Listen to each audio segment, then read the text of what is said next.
All right, so we're diving deep today, folks. Buckle up because we're tackling the 2024 election. Oh, getting right into it. I like it. I got to keep things moving.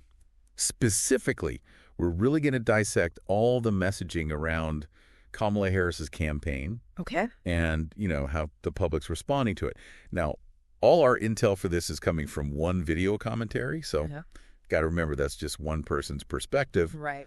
But we're going to try to find those insightful nuggets and what they tell us about the whole Yeah. campaign game. Yeah, think of it like we're peeking behind the curtain, Oh, I like that. looking at the campaign playbook, Exactly. breaking it all down. And of course, we're not here to root for one side or the other. Of course not. We're just here to analyze. Absolutely. So the big question is, what can this commentary tell us about how the campaigns are strategizing? Right. What's hitting the mark and what's, tripping them up as they're trying to win over voters? Yeah. And right away, the commentator grabs onto this Michelle Obama statement. The real question is, as a country, are we ready for this moment? What's the strategy behind those words? It's pretty clever, actually. Instead of directly saying Kamala Harris is, the best choice, it sort of frames the whole election as this, pivotal moment in history, Oh, okay, yeah. And it kind of subtly puts that pressure on the voter, asking, are you going to be on the, quote, right side of history? Whoa. This has been done before, actually. Right. One of the most striking examples was this Daisy ad from the 1964 presidential election. It showed this little girl picking petals off a daisy, counting up. Right. And then it cuts to a nuclear explosion countdown. Oh, wow. That ad was super controversial, but it was really effective at showing voters this stark choice. Yeah. Linking their vote to, the survival of the nation. Wow, that's playing hardball. Right. Talk about high stakes. Yeah. So you're right that are we ready? Question. You can be read in so many ways. Oh, totally. For some people, diehard supporters, it's like, yes, she's the one. Totally. But for those who are on the fence or leaning the other way, right. It could feel like a guilt trip or even like a dig at their judgment. Yeah, definitely. Now, the commentator also points out this shift in Kamala Harris's game plan. Okay. They say she started by, showing off her resume, playing that experience card, but then she swerved into this Trump takedown mode. Yeah. Is that a standard campaign move? Oh, for sure. It happens all the time. Okay. Touting your credentials, it builds credibility. Makes sense. Especially if you're not a household name. Right. Right. But when things start heating up, going on the attack can fire up your base and maybe snag those undecided voters who mainly care about who isn't in office. Oh, interesting. We've seen this before. Sometimes it works brilliantly. Take the 1988 Bush versus Dukakis election, that infamous Willie Horton ad, as controversial as it was. Right. It successfully painted Dukakis as, soft on crime and really swayed public opinion. But negative campaigning, it can totally backfire. Oh, I bet. It comes across as too, desperate or nasty. Right. And then you alienate moderate voters. Yeah, it's a risky move. It's a tightrope walk. It is. And speaking of strong tactics, the commentator highlights Michelle Obama using some, let's say, loaded language. Yeah. She talks about women being collateral damage if the election doesn't swing the right way. Mm-hmm. What's your take on that? That's a direct appeal to emotions. Oh, yeah. No doubt about it. Playing on those deep-seated fears and anxieties, especially among women. I see. It paints this bleak picture of what could happen. Right. Trying to mobilize those specific voter groups. Yeah. Whether or not it works depends on who's listening, of course. So, Court? For some people, it'll really resonate and reaffirm their anxieties, pushing them toward action. Mm-hmm. But for others, it might feel manipulative or like an over-the-top scare tactic. Yeah, that makes sense. The commentator then claims there's this double standard when it comes to how Kamala Harris is scrutinized compared to Trump. Oh, interesting. They point to his time as president and his primary win as evidence. Oh, okay. What do you think about that? Well, it's true that someone who's already been in the hot seat, like an incumbent, faces different expectations. Okay. Think about it.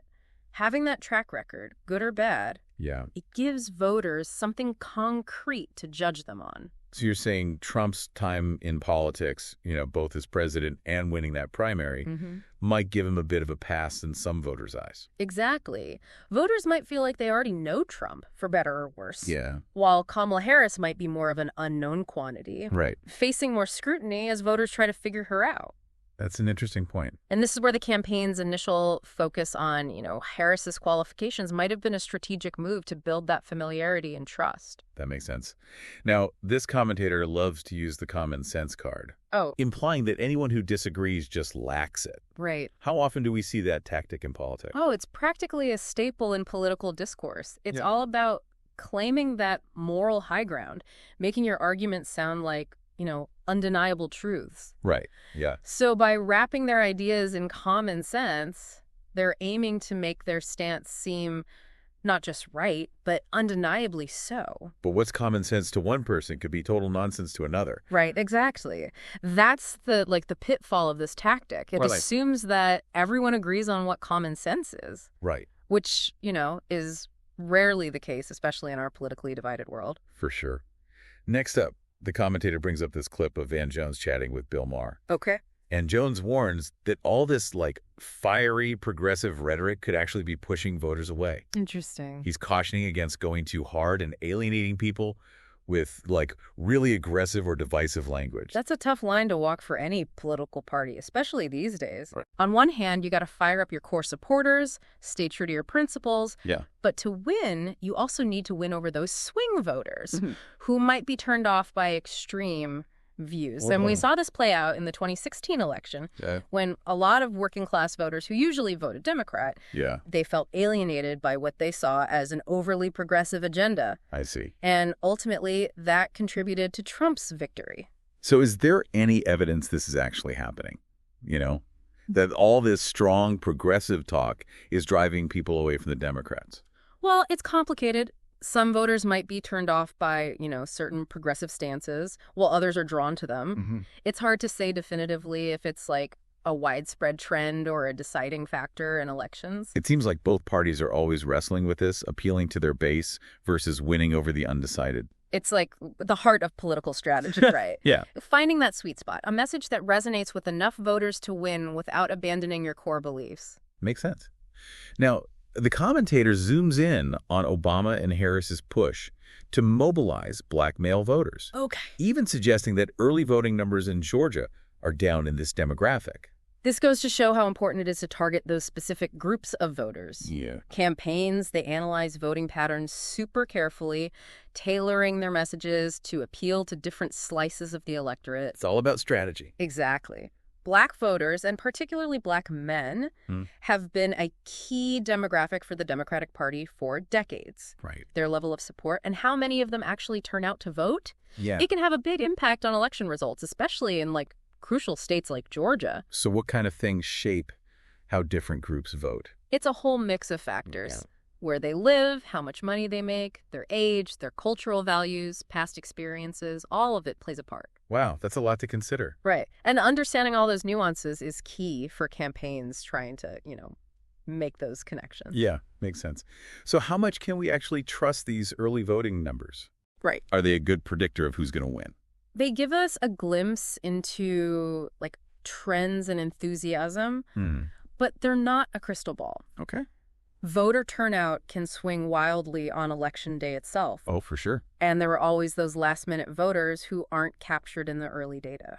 So those early numbers might hint at things to come, Right. but it's too soon to make any bold predictions about how specific groups will vote. Exactly. The final stretch of a campaign, it's always full of surprises. Oh, yeah. A lot can happen to change the game. Okay, so the commentator then jumps into this backlash Democrats are facing for calling Trump a fascist. Uh-oh. Even some Democrats, like the NYC mayor, are pushing back. Interesting. What's your take on that? It just goes to show you that the power of words depends on who's listening and what's going on around them, Yeah.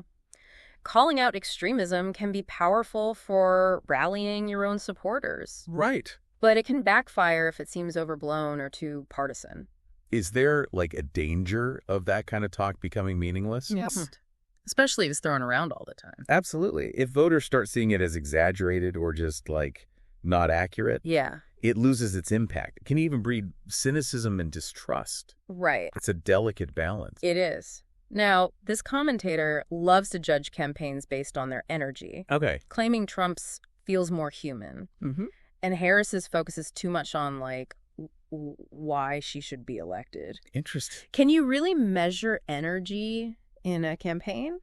Well, it's not something you can, like, measure with a ruler, Right. but it's definitely a tangible part of successful campaigns. Okay. Energy can be like, fired up volunteers, Mhm. a strong social media game, Right. passionate rallies, and just this general sense of, like, momentum. Yeah, I see. It's hard to define, but you know it when you see it. Okay, that makes sense. So, while there's no precise formula, Right. that energy often translates to excitement and engagement. Makes sense. And how much does likability factor into all of this? Oh, that's a good question. Do voters really care if they'd want to have a beer with the candidate? It definitely plays a role, Oh. but how much really depends on the election. Right. Some voters are all about policy, while others are swayed by personality and whether a candidate seems genuine. So it's not a one-size-fits-all kind of thing. Exactly. It's a complex equation. It is. Last but not least, the commentator plays this clip of Frank Luntz, Okay. and he's talking about this potential momentum shift toward Trump Interesting. and Harris's move toward, more negative campaigning. Mhm. How much can we really trust polls this close to an election? Well, polls, they give us a snapshot of what people are thinking at a specific time. Right. But they're not fortune tellers. Right. The way they're done, who they ask. Yeah. And, the ever-changing political landscape, it can all mess with their accuracy, Boy, I bet. especially in tight races. So polls might not tell the whole story. They're just one piece of the puzzle. Right. So can this whole momentum thing actually turn the tide? And how do we even know if it's happening? Momentum, it's this, slippery concept, It usually boils down to a mix of things. Like what? Good press, big fundraising numbers, successful rallies, Mm. and just a general buzz of excitement around a candidate. Yeah. One recent example of a momentum shift was the 2020 Democratic primary. Okay. Biden initially struggled, right? Yeah. But then he gained this huge momentum after a strong performance in the South Carolina primary. Yeah. And that momentum carried him to the nomination. So it's not just about the numbers, Right. but also the story surrounding a campaign and how people perceive it. You got it. Momentum can be super powerful, Yeah. but it can also vanish just as quickly as it came, Oh, wow. depending on what's happening in the news and the world around us. Which is why those final days before an election are always so intense. It's a high-stakes game, and every move counts. Now, digging a little deeper into the commentator's focus on black male voters, it's worth considering the historical significance of this demographic, Absolutely. The commentator seems particularly interested in how both Obama and Harris are trying to connect with this group Mm-hmm. and raises concerns about those early voting numbers we talked about, potentially within this specific demographic. Right. Black voters, and black men in particular, they've been such a cornerstone of the Democratic Party's voting bloc for decades, Right. Their turnout, their engagement, it can really swing those election outcomes, especially in battleground states Yeah. like Georgia. Right. And the commentator even suggests that Obama faced some pushback, for his efforts to rally black men to vote for Harris. Yeah, It's like he was saying they shouldn't have excuses for not supporting her. I see. What are, the potential consequences of taking that approach? It can be a little risky Yeah. when you have a major figure like that directly calling out a specific group Right. and kind of questioning their motivations, Some people might appreciate that straight talk, the call to action, Yeah. but others could feel patronized or misunderstood. Right. It's this tough balance to strike. Totally. Appealing to that shared sense of identity, but still respecting each person's right to make their own choices as a voter. Absolutely. It highlights the challenge of crafting a message that brings people together and empowers them at the same time. And there's that question of how effective it is to just focus on a candidate's identity or background. Right. The commentator seems to suggest that just being black or a woman isn't enough to guarantee the black male vote. It's a fair point. Yeah. While representation and shared experiences matter, they're not the only things driving voting decisions. Voters, they consider a whole range of issues. Of course. The economy, healthcare, education, social justice, the list goes on. So it's not just about who the candidate is, Right. but what they stand for and what they plan to do in office. Exactly. Campaigns need to articulate a clear vision, Right. offer concrete solutions to those issues that matter most to voters. Makes sense. That's where the policy specifics and demonstrating you really understand those issues comes into play. Now, the commentator brings up this idea of energy, again, contrasting the Trump campaign with the Harris campaign. Yeah, they're saying Trump's campaign just seems to connect with voters on this more personal level, Okay. while Harris leans heavily on, policy arguments and qualifications. So is it fair to say that emotions play a big role in how people vote? Mm-hmm. Can a campaign that's really good at generating that excitement and enthusiasm Yeah. actually sway those undecided voters? Emotions, they're incredibly powerful motivators. Right. Think about it. A campaign that taps into people's hopes, fears, dreams. Mm-hmm. It can create this strong sense of connection and loyalty. It's like building a relationship based on shared emotions. So it's not just about appealing to people's head, Right. but also to their hearts. Exactly. A candidate who comes across as genuine, relatable, passionate, often makes a stronger, more lasting impression than one who just focuses on, the nitty-gritty policy details. And remember that clip of Frank Luntz, the commentator, played? Where he's talking about momentum possibly shifting toward Trump in the final weeks. Oh, yeah. It reminds us that elections, they're so dynamic Totally. and unpredictable.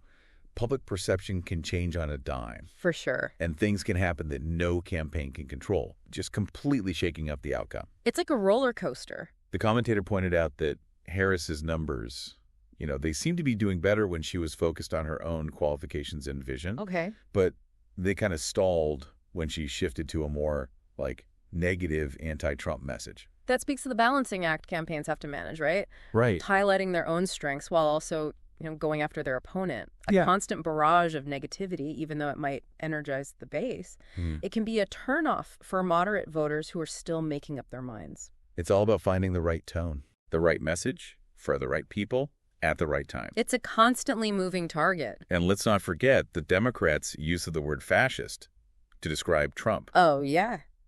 and the potential backlash they're facing for it, even from some within their own party. That's a great example of how language can be both powerful and divisive, Fascist is such a loaded term, packed with all this historical baggage and emotional weight. Right. Using it to label your opponent Yeah. can come across as inflammatory or exaggerated. Is there a risk of making voters numb to that kind of strong language, Yeah. especially if it's used over and over again? Absolutely. When extreme language becomes commonplace, it loses its impact. Yeah. It can even make people cynical and apathetic, like they just tune out the rhetoric altogether. Right. It's important to use such powerful terms carefully and responsibly.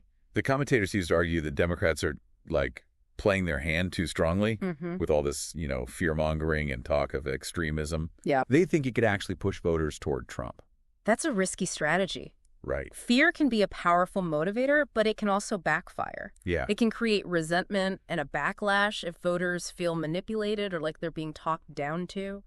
The commentator also suggests that Democrats are, misreading what voters really care about. Oh, okay. They say they're too focused on issues like abortion and social justice Mm-hmm. and not paying enough attention to, those bread and butter concerns like the economy, inflation, the cost of living. It's vital for campaigns to really have their finger on the pulse of the electorate. Right. They need to understand what truly matters to voters and tailor their message accordingly. Yeah. While social issues are important to many people, Right. that economic anxiety, Yeah. that worry about putting food on the table and keeping a roof overhead, Yeah. that can often outweigh everything else, especially when times are tough. Oh, for sure. We saw this play out in the 2008 election, the financial crisis, the economic recession. It was top of mind for voters. Yeah. And it really influenced the outcome. So it's not about ignoring those social issues, Right. but understanding that voters, they have complex lives Mm-hmm. and a whole range of priorities. Exactly. Successful campaigns get that. They craft messages that resonate with the real-life experiences of their target audience. Then the commentator shows us this clip of Kamala Harris getting booed at one of her own rallies. Oh, that's gotta sting. Right. It's a powerful image Yeah. showing just how tough it is for Harris to connect with certain segments of the electorate. Mm-hmm. It suggests there might be a disconnect between her message and what some voters are looking for. Yeah. The commentator calls this like a sign of weakness in her campaign Okay. and says it reflects this like broader trend of Democrats being out of touch with everyday Americans. Do you agree with that take? I think we have to be careful about jumping to conclusions based on like isolated incidents. Right. While a booing crowd might signal some dissatisfaction, Mm-hmm. it doesn't necessarily mean there's like a widespread problem or a fatal flaw in the campaign. Yeah, it's just one data point. It's a reminder that campaigns are fluid, Totally. ever-changing things. Mm-hmm. Public opinion can shift like the tide. Exactly. It's way too early to say if this particular incident will have any long-term impact on the race. The commentator then brings up this whole idea of like progressive woke ideology Uh-huh. and claims it's alienating a lot of voters, even those who usually vote Democrat. This reflects a bigger debate happening within the Democratic Party, right? Right. About how to balance those progressive values with the need to attract a wider range of voters. The commentator says Democrats are too fixated on identity politics and social justice issues, Mm-hmm. and that this is turning off moderate and working class voters Yeah. who are more worried about the economy. It's a valid concern. Right. While social justice is super important, it's not the only thing on voters' minds. Economic anxieties, healthcare costs, education, these are all front and center for a lot of people. So it's about finding that sweet spot, Mm-hmm. addressing all those concerns, Yeah. crafting a message that connects with this diverse electorate. Absolutely. It's about meeting voters where they are, Yeah. offering solutions that actually speak to their daily lives and struggles. Now, remember that clip of Van Jones talking to Bill Maher? Yeah. He warned about those potential dangers of pushing voters away with like super aggressive progressive rhetoric. That highlights the tension within the Democratic Party, doesn't it? It does. How do you appeal to your base while also reaching out to those swing voters? Tough question. Yeah. Jones suggested that Democrats need to be more inclusive in their messaging, Okay. avoiding language that might come across as divisive or judgmental. It's a call for like empathy and understanding. Yeah. A reminder that to win elections, you have to build bridges, find common ground. The commentator seems to agree with Jones, arguing that Democrats need to change course if they want to win back those voters who've become disillusioned with the party. It's a strategic challenge Democrats will have to figure out if they want to succeed in future elections. Then the commentator circles back to Michelle Obama's speech, Okay. zeroing in on that phrase collateral damage to describe what might happen to women if Trump wins. Those were powerful words. Yeah. Provocative. They speak to how much is at stake in this election, and the anxiety so many voters are feeling. The commentator suggests this kind of language is meant to trigger fear and guilt, saying it's part of a pattern of Democrats trying to scare people into voting for them. Fear is a strong motivator, that's for sure. Right. And campaigns, they often use it to get their base fired up Yeah. and to sway those undecided voters. But is it a winning strategy in the long run? That's the question. Could it backfire and push away voters who feel manipulated or like patronized? That's a risk any campaign takes when it leans too heavily on fear-based messaging. It might work in the short term, but it can create division and resentment. It's about finding that balance, right? Mm-hmm. Between appealing to people's emotions, but also offering them a vision of hope and progress. Exactly. Successful campaigns inspire and motivate. They don't just try to scare or guilt people into voting for them. Then we see another clip, this time of Kamala Harris being heckled at a rally. Oh, wow. Someone shouting, "You're a sellout." That's rough. It highlights those hurdles Harris faces in connecting with some segments of the electorate. Yeah, It suggests some voters might see her as inauthentic or untrustworthy. it happens. The commentator again frames this as a sign of weakness Okay. and says it shows how out of touch Democrats are with everyday Americans. What do you think? Again, I think it's crucial not to overgeneralize from a few isolated incidents. Right. While a heckling incident might point to some discontent, Mm-hmm.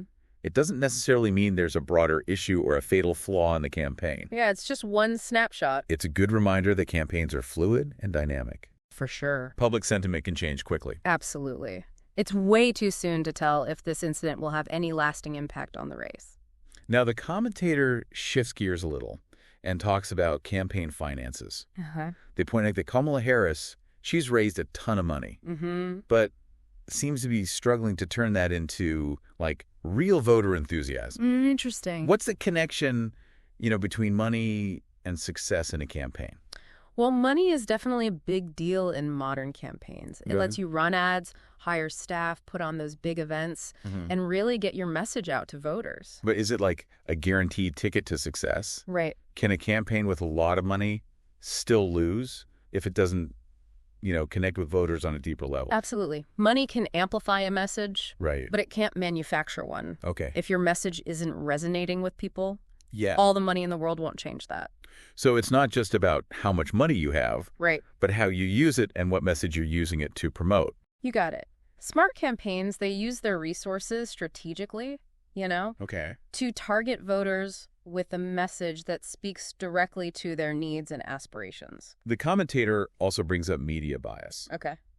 arguing that mainstream media outlets, they're favoring Kamala Harris and not giving Trump a fair shake. Concerns about media bias, they're pretty common in today's political landscape. Right. It's so crucial to be critical consumers of media, Mm-hmm. Think about the sources of information we're relying on. The commentator suggests this alleged bias is like shaping voters' perceptions of the candidates. Media coverage can definitely influence voters, but it's important to remember, voters, they aren't just passive sponges, Right. soaking up information. They have their own ideas. They have their own life experiences, beliefs, values Mm-hmm. that shape how they filter and interpret information. So while media coverage might play a role, Right. it's not the only thing shaping voter opinions. Exactly. Voters are influenced by this whole constellation of factors. Like what? Personal experiences, conversations with friends and family, Yeah. their own research and reflection. Right. They do their own homework. They bring their own baggage to the table.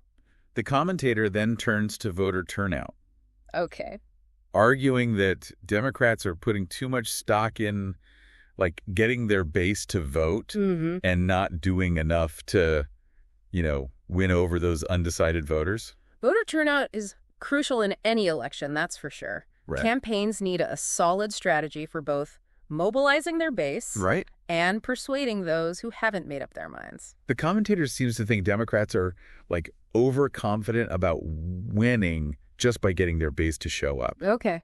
They suggest they're underestimating the enthusiasm and motivation of Trump supporters. It's a gamble, for sure. It is. If a campaign focuses too narrowly on its base, it risks alienating those potential swing voters who could actually decide the election.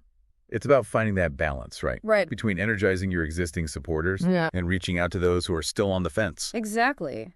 Successful campaigns build broad coalitions and appeal to a diverse range of voters. Then the commentator plays a clip of Kamala Harris giving a speech Okay. where she talks about, fighting for democracy and protecting voting rights. That's a core message for the Democratic Party, Right. one that resonates deeply with a lot of voters. The commentator suggests Harris is using this message to, scare voters into supporting her, Okay. implying she's exaggerating the threats to democracy just to get ahead politically. What are your thoughts?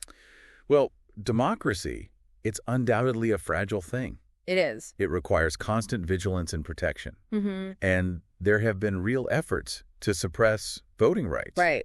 and undermine democratic processes. Yeah, just look at the recent controversies around voter ID laws Mhm. and the accessibility of polling places. But is Harris overstating the danger? Right. Is she resorting to those fear tactics to manipulate voters? That's a matter of opinion. Reasonable people can disagree about the level of threat to democracy Right. and the best ways to protect it.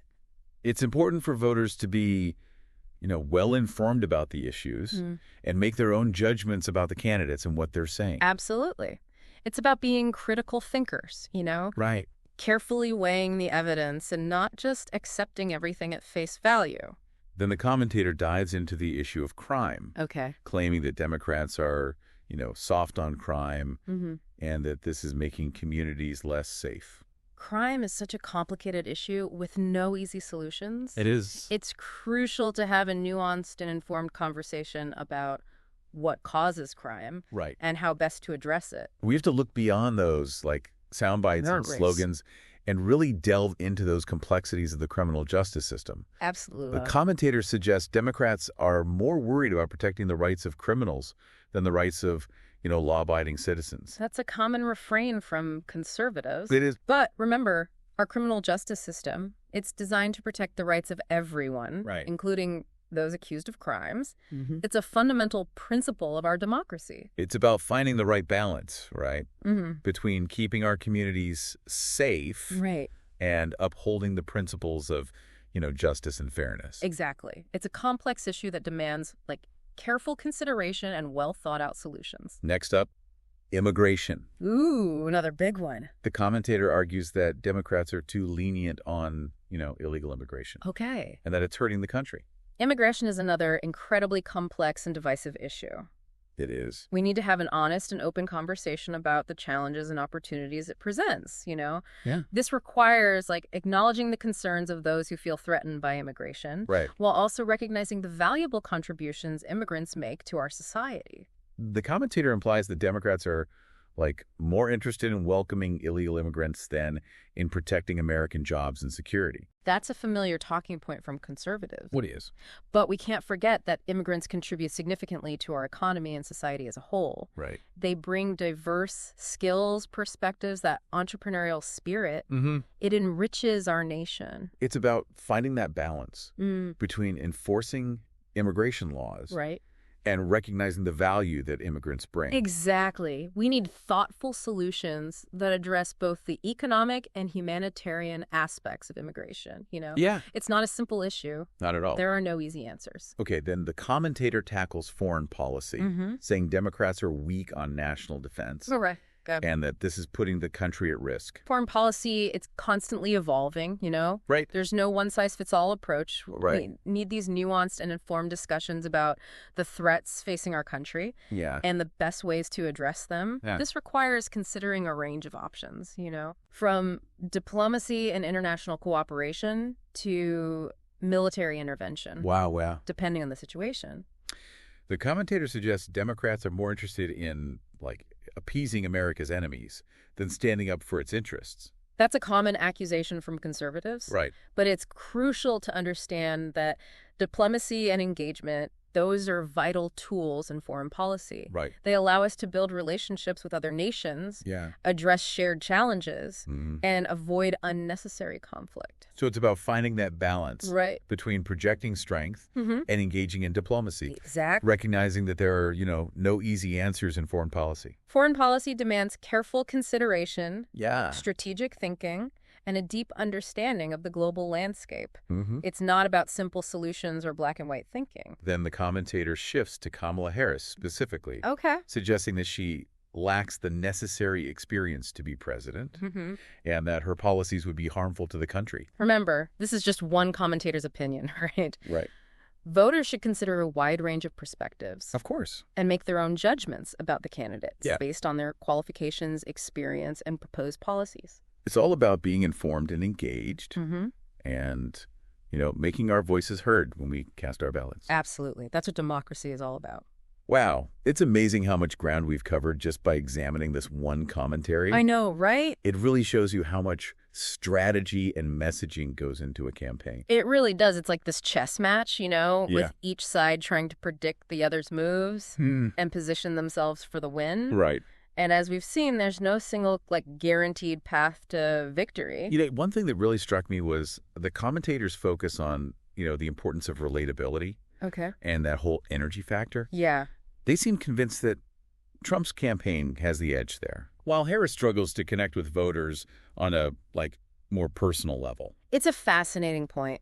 In this age of, social media and the 24/7 news cycle, Right. voters are just bombarded with information. They are. It's often the candidate who can cut through the noise Yeah. and come across as, authentic, who really resonates. Right.